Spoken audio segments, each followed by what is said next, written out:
What's up, good people? Mark Holmes here, and as always, I want to say thank you all for watching, commenting, subscribing, and being part of the Joe Boo Sports Report. Without you guys, as well as you ladies, you know that this literally, excuse me, literally does not work.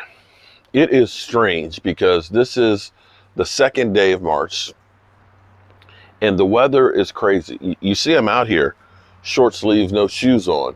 My fish in the fish pond are swimming around like it's springtime. I'm looking at some of the plants that are, the irises are beginning to grow.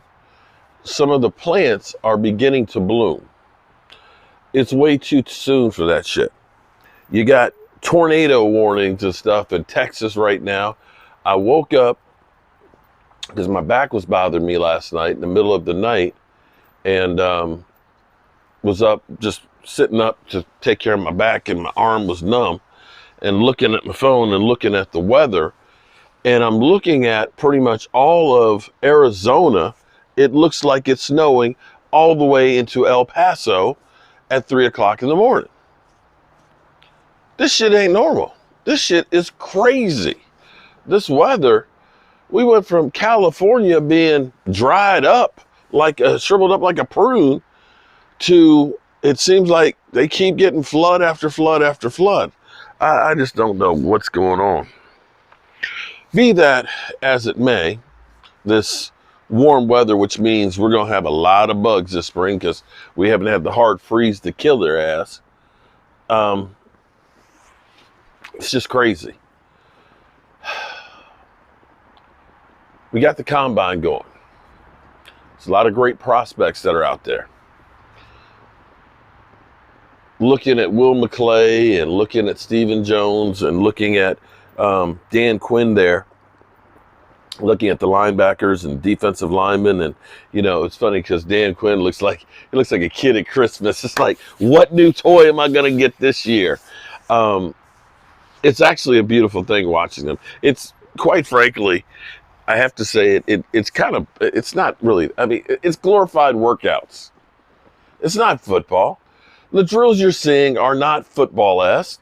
Most of the stuff they're going to do is not really related to exactly what they do on the field.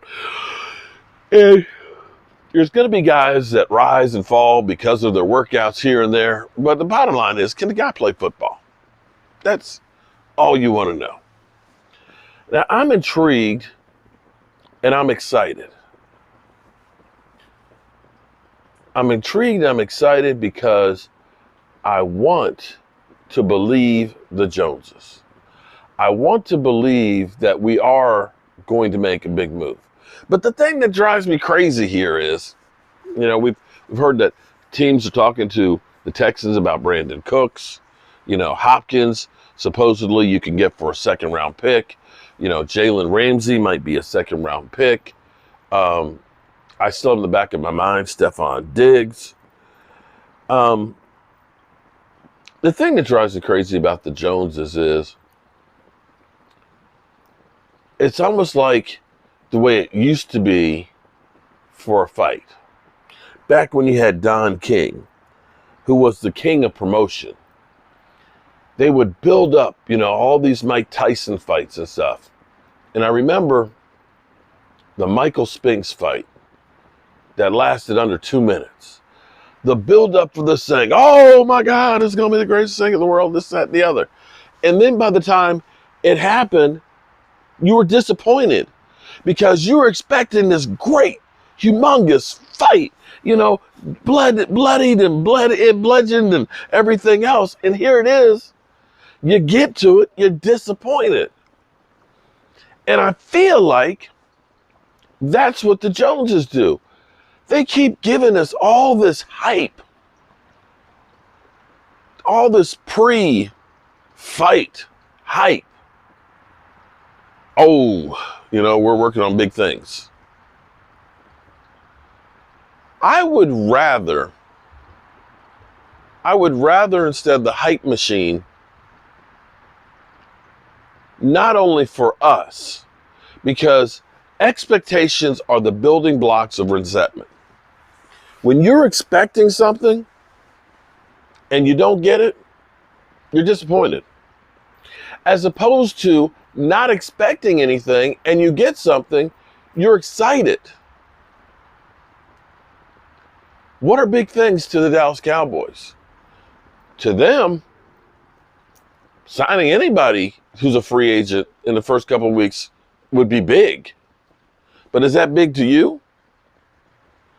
And if you are the other side that's negotiating this big stuff, and you know that the Dallas Cowboys have already sold, hey, we got big stuff going, that puts the advantages on your side of the table in negotiations.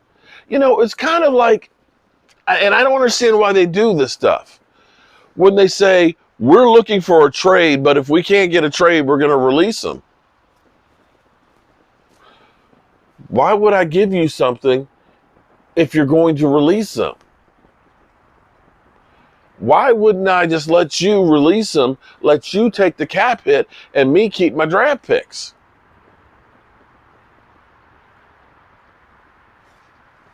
I don't understand why the Cowboys feel the need to negotiate contracts out in public, that you got to tell everybody what your business is. What you do is you get it done and say, hey, we got Dak Prescott's extension done. We created ourselves an extra $30 million of cap space that we'll use on some free agents and our guys. Hey, breaking news. We just traded for blah, blah, blah, blah. And all of a sudden, whoa. And then there aren't any expectations to be disappointed about, because we had the expectations for weeks about Odell Beckham. Oh my goodness, you know, Odell, he's getting close to being ready. Odell, we're going to bring him in for a push for the playoffs. You know, we kept getting all of this buildup, all this hype. You know, and I guess it's great for the Cowboys to be in the news. But for us, the fan, I feel like I'm a yo-yo on a string. You guys don't even know what a yo-yo is. Shit.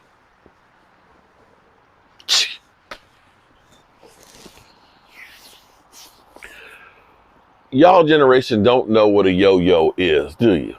Do you?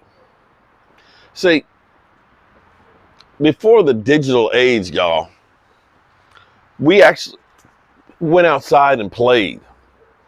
We had what are called a yo-yo. It's like two pieces of plastic with a pin in the middle with a string on it, and you'd wind it up. The string wasn't taut. It was so that it could spin. And so you take the yo-yo and you go like this, and it would go down the string, and it would spin, and you jerk on it, and then it would come back up. And then you, yeah. The yo-yo. You know, we had things like pogo sticks, okay? Pogo stick was like a shock absorber with places for your feet to go on and handles. And so you jump, and it would spring back up. You jump, and spring back up. I'm not lying.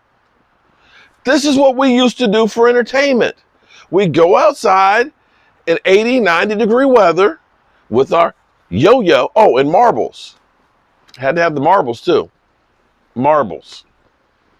You know, glass balls. And you flick the marbles. Yeah. Y'all's generation don't know nothing about none of that stuff. But that's what you feel like as a Cowboy fan. A yo-yo. Jerry Jones has got you in the palm of his hand, and he's spinning you down there. And he walks your ass right back up.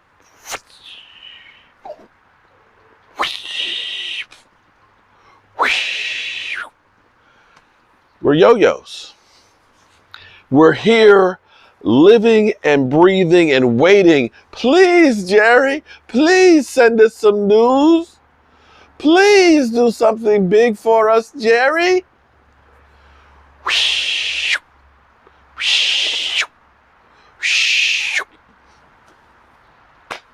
I wish you would just go ahead and just do it.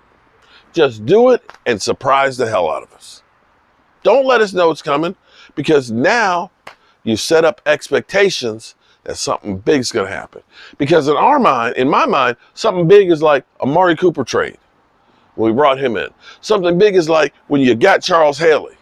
Something big is like when you got Deion Sanders. Something big is like when you ended up trading Herschel Walker and getting all those picks. Those are big things.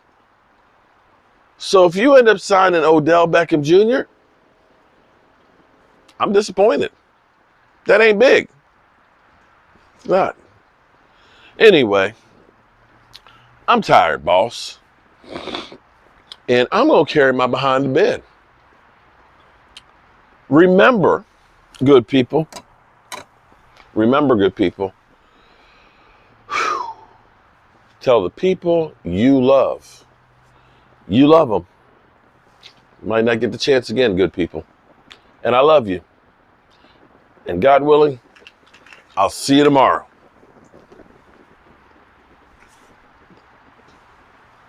Peace.